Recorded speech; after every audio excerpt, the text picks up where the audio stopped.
settled in their heart what they're going to be voting, how they're going to be voting on that day. So Thornlie Church of Christ to Southern Harvest Community Church, there's some questions that we have to answer to do that. So who are we? Who do we want to be? And how do we get there? So every church swells, shrinks, and rises and falls in seasons. And there are lots of reasons why this happens.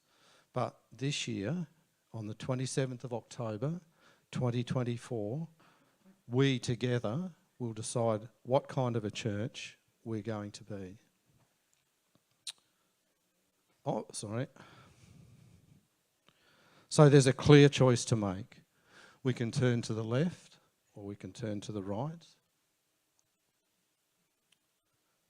Do we really believe that the vision that we've heard is from God? And if so, are we ready to pay the cost? So I'm going to hand over to Ron now, and he's going to do the really exciting bit and share figures with you off of a spreadsheet. So this is the draft budget that Ron and Suja prepared for the church for next year. So I'll hand over to Ron and he'll walk you through this. Okay, just to give you a bit of a guide before we jump into the last column, which is called the draft budget. We probably need to spend a little bit of time in looking at what our budget was last financial year and what we actually received. So for those who can actually see the figures, you'll see that the very top line, we're looking at the income side of it to start with. The very top line, not top line, but the first amount is our offering, our local offering. You'll see that we budgeted for around 275 and received 272,700. So it's reasonably close to what we had anticipated, which is good. So if we now scroll down a little bit, the next item I want to point out is our missions. So where it says mission support, church support, is we were hoping to get around 20,000 for our mission support, and we actually received 17,600. So you'll probably be aware that we made some extra calls during the latter part of the financial year to try to lift that budget, not the actual amount. Now, if we scroll down a little bit further, you'll find that there's a term called Spark. That's our grant money for our associate pastor position. You'll see that we expected 60,000, we only received 30,000. So it's a big hole there. The next one that we need to look at is the Hope Church rental. You see that we expected to get 30,000, we only received 7,000. All the rest of them are fairly straightforward in the income side of it. So if you look at the bottom line there, the total income, we were expecting to get 408, but we received 361. As you can see, that's a $40,000 drop or difference between the two. So just keep that in mind. Now if we scroll down or have a look at the next slide, George, if you could click to the next slide, which is the budget, the expenses side. So the two columns that we want to look at here are the total ministry support on the expenses. Whoops, George, you missed it. So if you want to point to the 29, no, not there. Not there, no. 29,000 in black, bold. There you go. That one. Yeah. Yep, gotcha. Okay, that's what we were expecting to expend, and we actually spent 25,000. And the main difference for that was because of the missions. Okay, we didn't receive the money for missions, so obviously we didn't spend it. Now if you scroll down to salaries, so the total salaries, 268,000 is what we expected to spend. we spent 271. So that's reasonably close. It's not too bad, that one. Now, if we scroll right down to the next slide, George, the expenses 2. This is our general operating expenses. So that covers everything else. So all our costs to operate as a church, as a building, utilities, all our bits and pieces. So the total amount for that was... oh, sorry. You're pushing too many buttons. Yeah. Was Hold on. the... Going back. What we had budgeted to expend was the 76,240. Is your pointer, George? Yep. No. Yeah, There, that one. Sorry. What we actually did spend was 97,000. So you can see there's a massive difference there as well. Now, the main reason we spent that much money was that we had to pay our associate pastor, which was the 30,000 that was missing on the income side. Remember that 30,000 I mentioned? So 30,000 is a big part of it. The other parts were, I'll just get my notes here. The other part was to do with, we had 2 lots of insurance. Now, the reason we had 2 lots of insurance was that in the one financial year, I'm saying, was that the previous financial year we hadn't paid it until the new financial year. So we actually had paid twice because we had delayed it the year before. We hadn't actually paid it. So we were short the year before.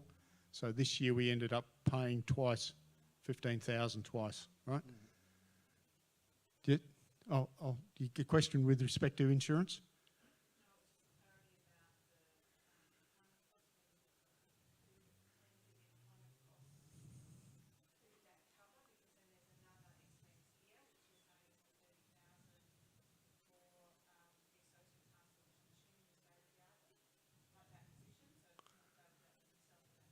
Oh, I see what you're saying.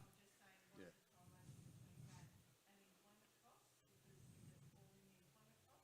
Okay. Yeah, you're actually a good pickup. So you're right. The employment was in the employment side, not in the general expenses. You're right. Yep. Okay. So you're right with that, with respect to that.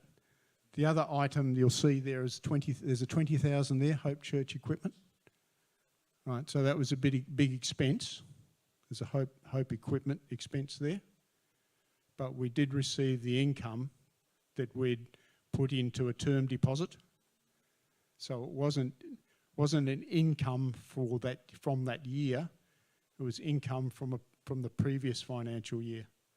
So we had the money set aside in a term deposit, which we used to pay that 20,000. So people understand that? So the church had the money put aside from the previous year, not from this financial year.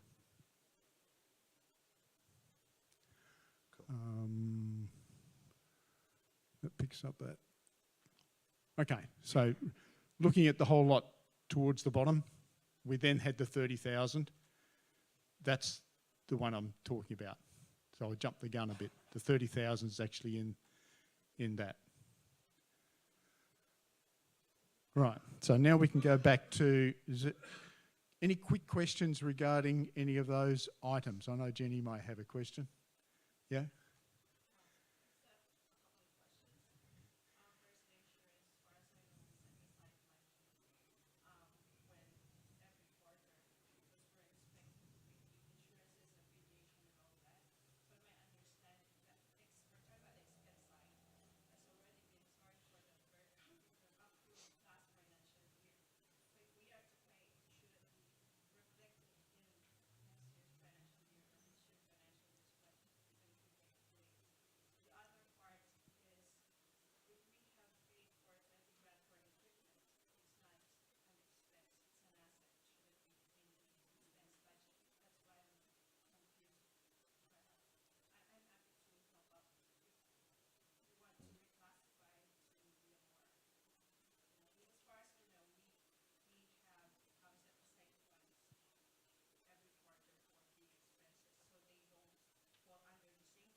You are correct. Yeah. So being an accountant, I'm not an accountant, by the way. So being an accountant, you're probably right. Probably those two items shouldn't have appeared on that, because, as you say, the 20,000's assets. So that's all equipment we bought from Hope Church. And the other one that you mentioned, we actually did have the money set aside. That's why I said it was in term deposit, and that's the reason we could pay for it. They shouldn't be. You're saying they shouldn't actually be in that. Okay. Sorry, people. Okay. So what the bottom line is for all of this is for Actually, us. we haven't got that far yet. Oh, sorry. Hang no, on. Sorry. If you go back up to number 1. Yep. Go back up. Next Yep. one. Next one. Yep. Go up. Income. Yep. You should be pointing that way, by the way. Yep. Okay. Now we can look at the draft budget. Okay. So this is what we are anticipating for a status quo. In other words, we're not changing anything. We're just looking at our income and operating expenses on what we have now. So if we have a look at the draft budget, you'll see that our, can I use the pointer? Yeah. I'll just use the pointer. Yep. That's the figure that we're hoping to get. 280,000 as offerings. Missions is slightly down, mainly because we're no longer supporting Tom and Dool. They've come back off the mission field, so we've reduced that figure. So the total down the bottom, 307. That's our faith, because everything we operate is on faith, right? That's our faith. What we're hoping will be our income for the next 12 months.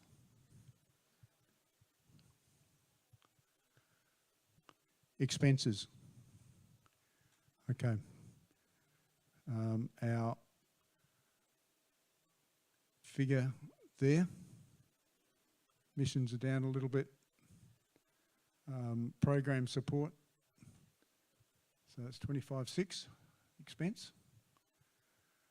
And then we look at our salaries. So salaries for staff. Okay, so just to let you know who our staff are. So we have a full-time lead pastor, a 3-day-a-week associate pastor, a 3-day-a-week youth and services coordinator, a 2-day-a-week administrator, a 12-hour-per-week receptionist, a 1-day-a-week music director, and a cleaner. So they're the staff that we employ currently.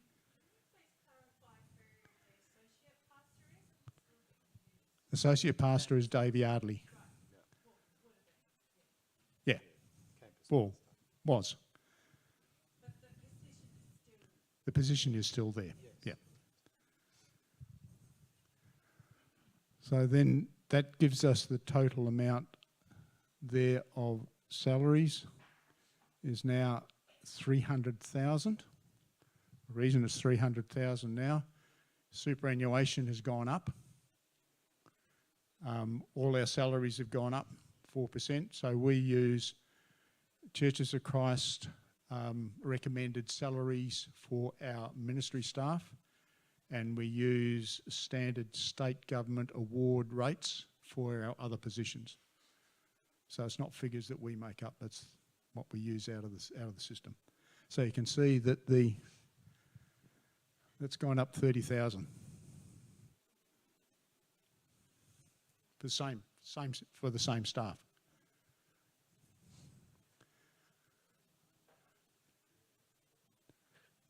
Now, if we have a look at our operating expenses, you'll find most of those have there's a little bit of change in some of them. There's some that aren't applicable, so it ends up as 68. So it's actually a little bit of a reduction on what we anticipated for last financial year.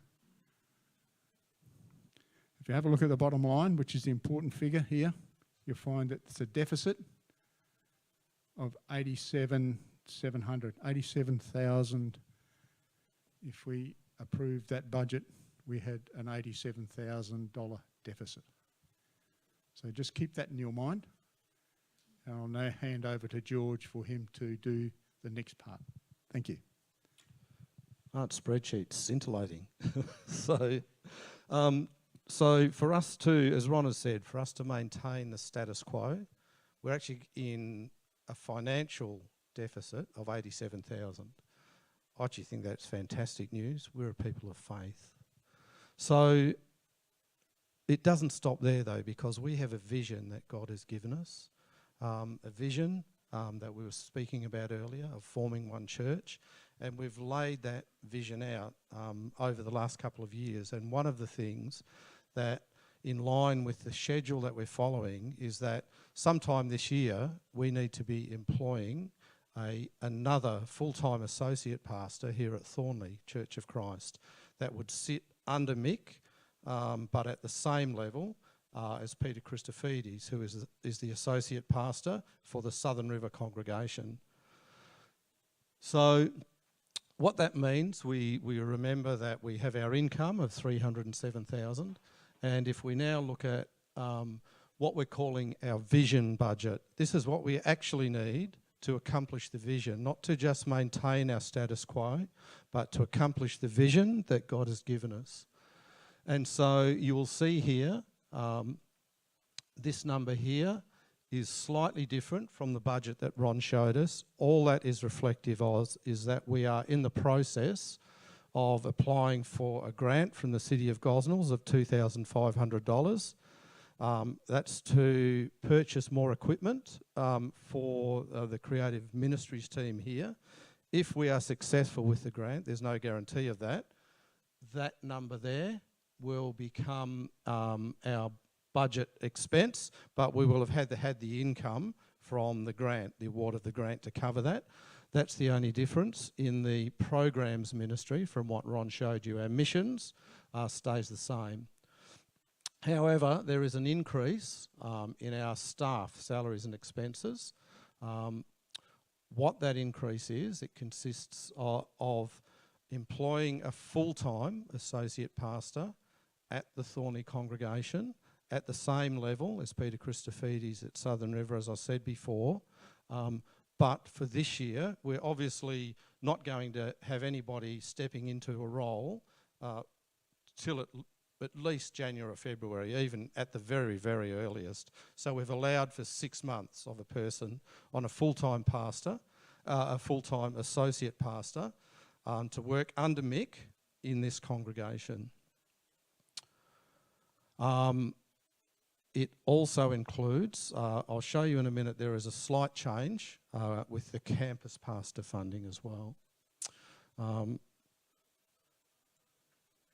So now we look at our operating costs, and you'll see here, this is the same column that Ron showed you earlier. Our budget, our proposed vision budget for this year. Because the operating expenses were cut to the absolute bone, you saw it was down a little bit on previous years. We have taken the liberty of adding about $3,000 through this column on things that we think could do with a little bit more fat to give us a little bit more room to move in some areas. When you look at that, you see that our deficit for next year is now sitting at just under $108,000. So that's how much extra we would need as a church to continue forward and to fulfill that vision. So we believe we can do it.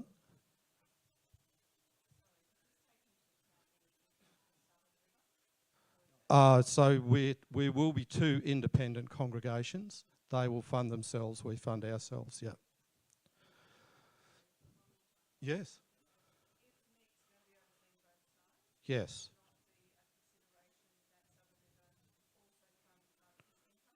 Potentially there will be. Yep. So if we're looking at done it again, amateurs. So we're looking at a budget deficit of, a forecast deficit of this much over the year. That works out to this much a week. But did you know that if we were to find 50 people within our congregation who are faithfully tithing and giving, who are willing to not change what they're giving, maintain the level of giving that they're doing now, and commit to $2,000 over the course of the year, that number actually just goes away completely. As elders and leadership, we believe that's very achievable. Now, we're not suggesting to anybody that they should write that number down and then figure out how they're going to do it. What we're saying to everybody is that you should take this away with you and be thoroughly prayerful as you work through how you may become and be involved in achieving the vision. And just for, as a reference, if instead of 50 people, if there was 25 families, it would be committing to just over 4,300 a year for 25 people or families, and that number disappears completely.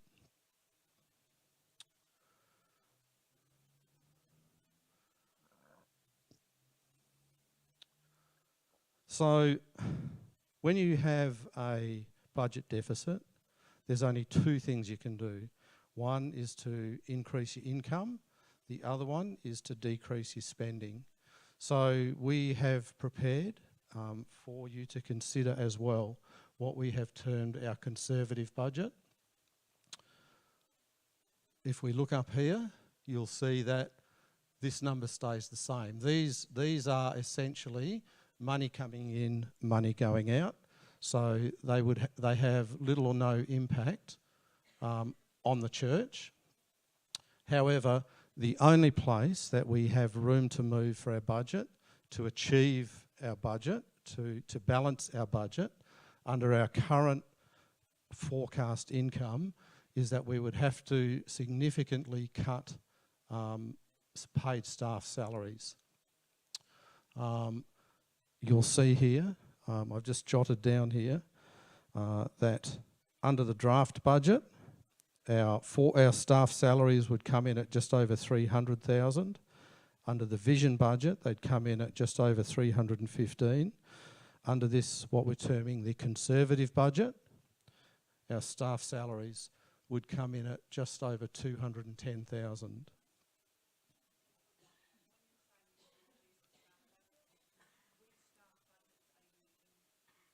We'll get to that in a minute.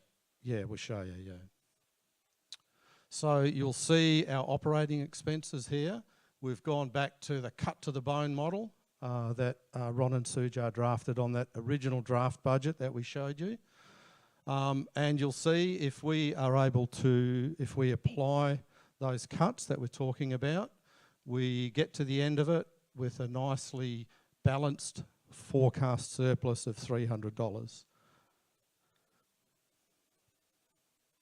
So a conservative budget means a few things. We've put here, I'm not sure if people are familiar with the term FTE. That means full-time equivalent. And so if we look down here, that's how many full-time equivalent workers we would have. So obviously we only have at this point one full-time worker, who is Mick. All the rest are part-time, but you add them all up to make up the equivalent if they were full-time. So we currently have 3.4 full-time paid workers employed by the church. Now, to achieve our conservative budget, couple of things to point out to you. So this is Mick.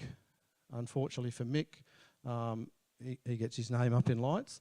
So Mick would be taking a salary cut. He's currently on the recommended COCWA pay level for his role, which is 115% of a standard pastor's pay rate.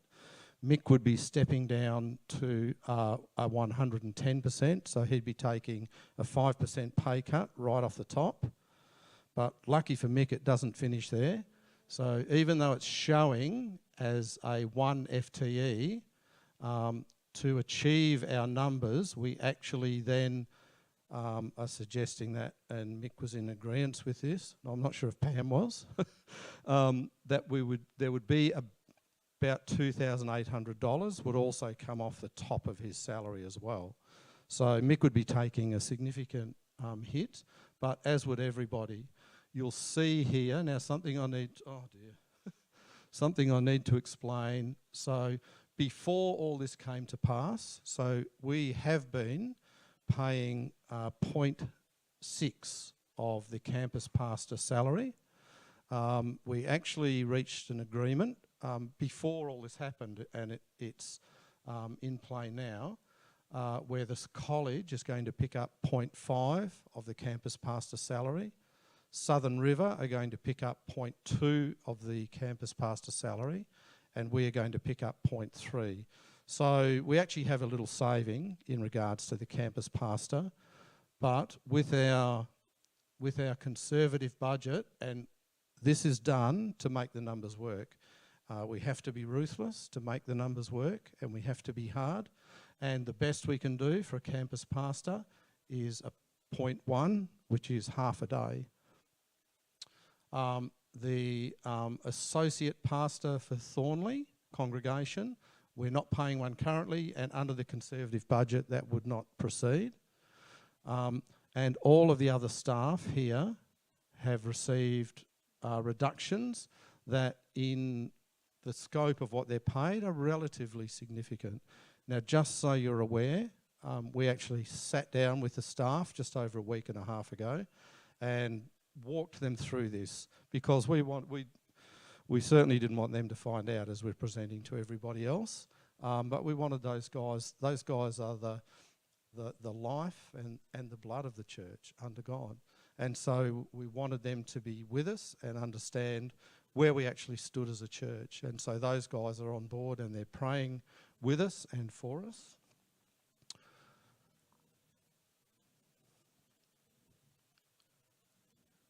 Come on. Uh-oh. Meg, can you go to the next slide, please? So what does a vision budget do for us? So what we're showing on this vision budget is that we're showing the 0.3 that we would only be obliged to pay now. So there is a slight saving for Thornlie there. Everybody else remains at their same level of salary. So there's no cuts. There's only the standard pay rises that come with CPI. All that is standard. And you will see that we have included an associate pastor for Thornlie Church of Christ. That is actually costed, as I said earlier. That person will be employed full-time, but for this financial year, we've costed it at 50% of the salary, because that would be the most that we would have to spend. That would be what we would be up for if they started in January, for example. And there we go. Okay, so there's consequences to each budget. There's consequences to both. So on the conservative side, there's reductions to staff hours. Amazingly, I didn't realise this, but staff actually have families and bills to pay and all that sort of stuff.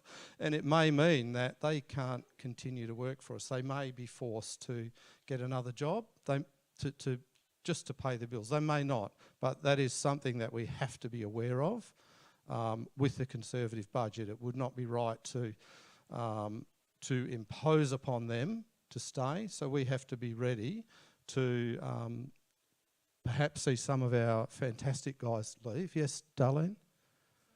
No, keep going, please.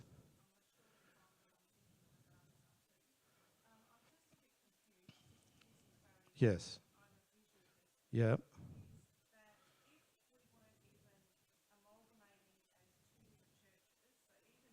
Yes. Yes. Yeah, that's correct. Yeah, this, even if, that's correct. Correct.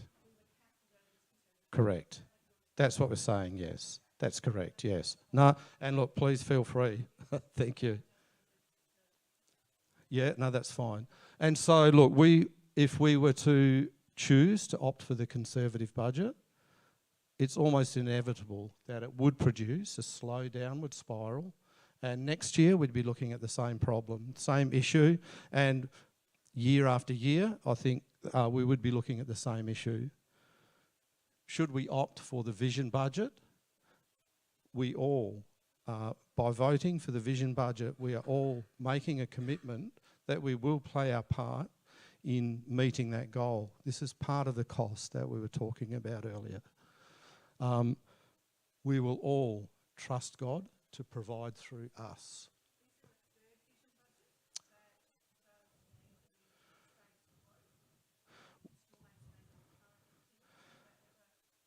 No, the answer will be as we get to the end. You'll see that, yeah. No, that's fine. Please keep asking, that's no problem. We will all be trusting God to provide through us. The church will move forward, and all of us, not you, but us, as individual members, will help accomplish the vision that God has entrusted to us. So we ask the question again, ask ourselves, and we're asking you guys as well. Do we believe the vision that we've heard from God? The vision we heard is from God? And if so, are we ready to pay the cost? So as a leadership team, this is the motion that we will be presenting at the AGM, that Thornlie Church of Christ approve the 2024-25 vision budget as presented on the 6th of October 2024, which is what we've just looked at today. Now that motion will be placed. Yes.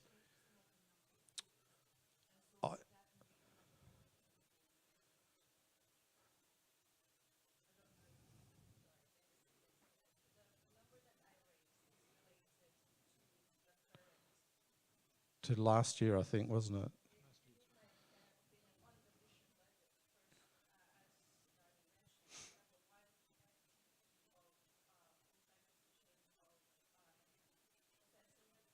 That's, yeah, mixed role, yes. Lead pastor, yes.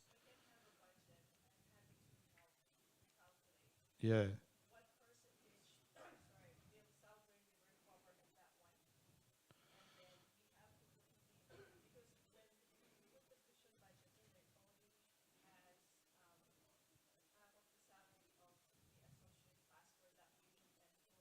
Yes. So remembering that currently we're essentially the mother church for Southern River, and they are considerably less equipped at this stage than we are. I think that is changing. They've had quite a period of growth over the last bit of time.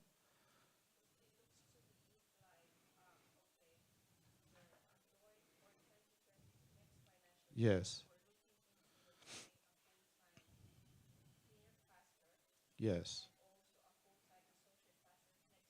Yes.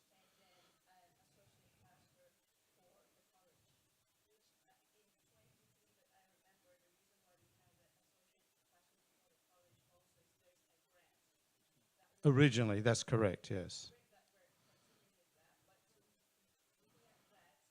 Mm. Correct, yes. Yes.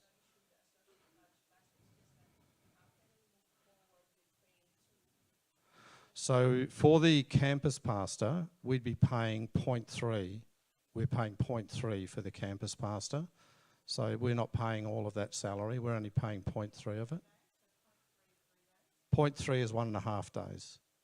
Yeah, 0.3. We'd be paying 1.5 days a week for the campus pastor. we would be paying 5 days a week, if you like, for the Thornlie Church of Christ associate pastor that would come here. Yes. Yeah, that's right, yes. And we'd also be paying 5 days a week. We'd be continuing to pay Mick's salary. Yes.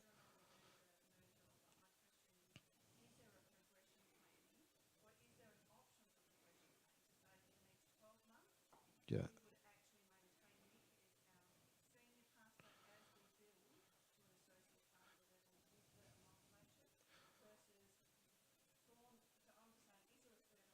Well, essentially what Ron presented would be the third option.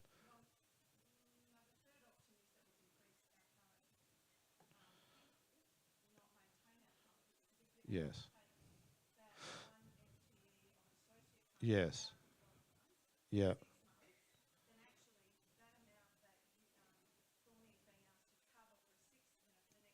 Yes.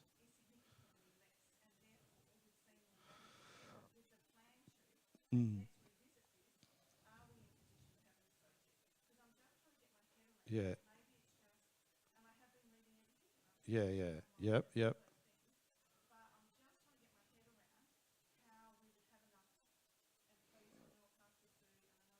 Mm. Yeah.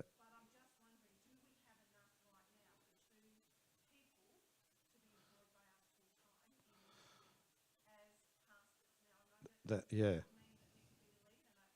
Yes. Yes. Yep. Yeah.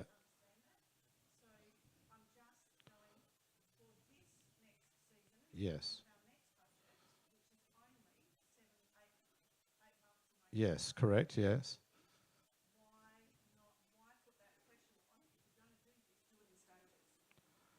Yeah. Well, the other option, yeah, yeah,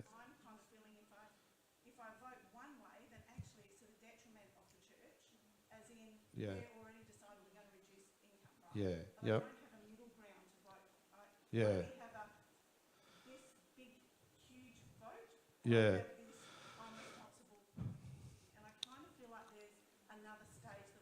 So to answer that, so that first budget, the draft budget that Ron presented with the $87,000 deficit, that's what you're essentially talking about. That's not what we're presenting. That budget will maintain the status quo. It would maintain all the staff that we have. It would maintain all of the services that we have.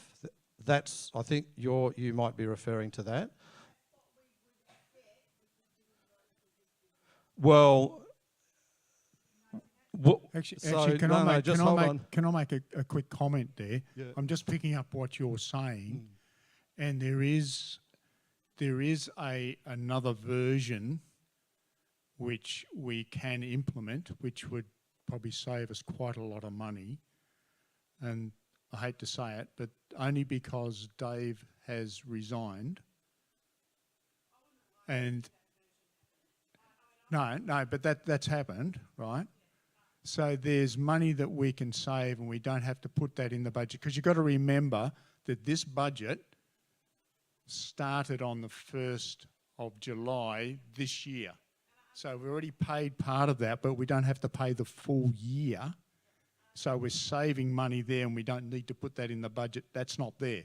So that 87,000 that I had as a deficit will actually reduce quite a bit. So we can make a saving there.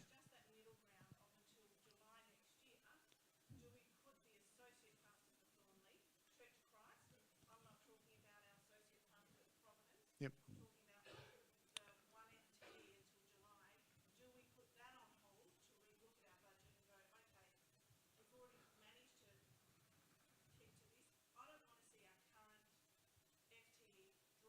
So,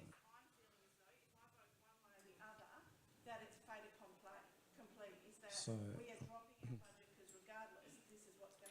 can I jump in there, Darlene?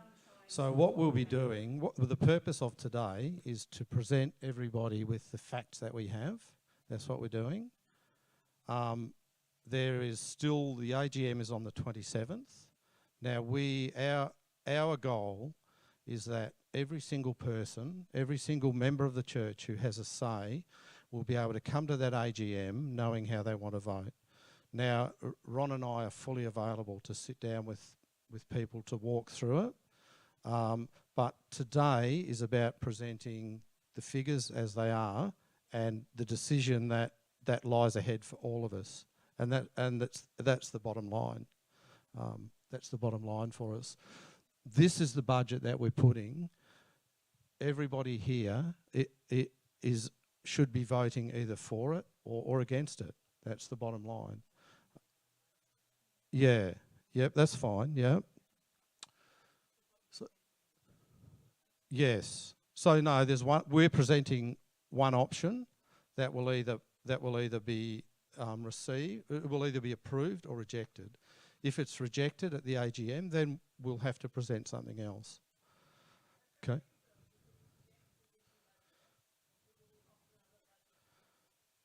There will be, yes. Well, we'd have to be. That's why we're presenting all this to you now. So, in regards to this, under our Constitution, every single motion that will be tabled at the AGM only requires a 51% approval rating to get through. But in regards to two of the motions that will be presented, the first one is for our budget, and the second one is the one that we had the presentation earlier a few weeks ago in regards to the new vision, the new mission, and the church's new name. For both of those two budgets, we don't believe as a leadership team that it would be appropriate to proceed if 49% of the people weren't on board with it, weren't in agreement with it. We don't believe that would be a responsible choice to make. So as a team, we're saying that for those two particular motions, they would require a 75% approval rating for us to be accepted, okay? We're also, for those two motions, at the 27th of October at AGM, a couple of weeks from now, voting for those two motions will be by secret ballot. So that means no one would know who's voted, how they've voted. We want you guys to vote with how you truly feel, okay? We want you guys, we've got handouts to give out of the three different budgets that we've prepared. We want you to take them away. We want you to get back to us with questions. Ron and I are the main guys behind it. You guys, love to sit down with you because I think you're probably a lot smarter than Ron and I are. But we want to have everybody satisfied when they go into that AGM and knowing how they're going to vote. So this is the last slide. What kind of a church are we called to be? It's talking about budgets, but it's a call to faith. It truly is. And what it's about is this. There's actually a broken world just outside these doors. Thousands of people in our own little community that have never ever heard of Jesus, have no knowledge of him beyond being a swear word. And yet he loves them every bit as much as he loves every one of us. And that's what we're here as a church to do. So at this AGM, we decide what kind of a church we're going to be. Do we trust God to fulfill his vision through us? And so that's it for the presentation. Yep, Ty's going to come up. I'm not sure, George, you said that there's a lot of people smarter than you and Ron. You included Ron without asking him. But anyway. Listen, I really felt moved by God to share something with you as his church here. You know, when I consider vision and faith, it really comes down to trusting God at the end of the day.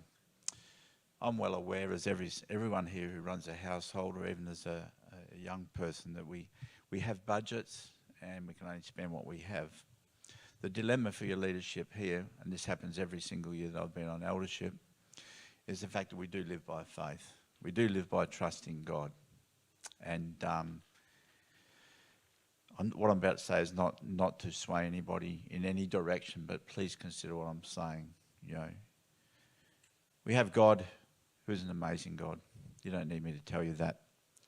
And he has an abundance. We just need him to kill a couple of the cattle he has on 1,000 hills.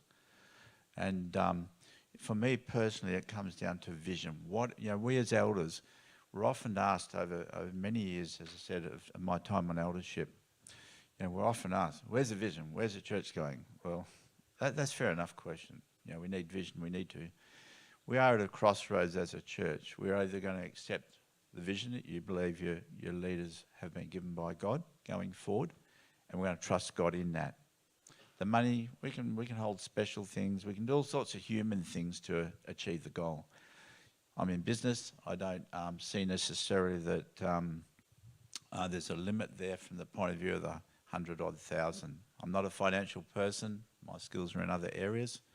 But I do trust God. And at the end of the day, come hell or high water, I simply trust God. That's been a massive part of my faith. I just trust God. In life, my marriage, in our finances, business. And I think as a church, that's a key word this morning. Do we have enough faith? Can we muster up enough faith to trust in God? For me, that's as important when we decide on this motion. As I'm not batting for either side, please, as the guys have offered, please continue the questions, ask them the questions. But please, please, please, be aware. Where are we going as a church? Where are we going? We're trying to lay before you, a bit like when God laid it before the Israelites. Do you want to go into the promised land? What do you want to do? We have a mission as a church to accomplish, and that's extremely important that each of us are hearing from God on what is going to be, is literally going to determine the future of this church in this area, in this community and beyond. So can I please ask as I close in prayer now, is that okay? Yeah. As I close in prayer now, please seek God leading up to the 27th of October for our AGM. Please seek God on this. Fast, do what you feel is necessary before God, but please seek him. Let's pray. Father, I thank you, Father. I thank you, Father, for the meeting this morning. I thank you for the questions asked. And I pray, Father God, that your will be done, Lord. Not our will. I pray that your will be done at the end of this time and this season as we move forward as a church. In Jesus' name, amen. And we've got printouts of what we just presented, of the budgets. Hopefully Fraser has been able to record successfully what we've done. If that's the case, the recording is made available to members on request, and also the PowerPoint that we used is available to members on request. So if you'd like to get a copy of the recording, have listened through, and of course Ron and I are available at all times to sit down with you, answer questions,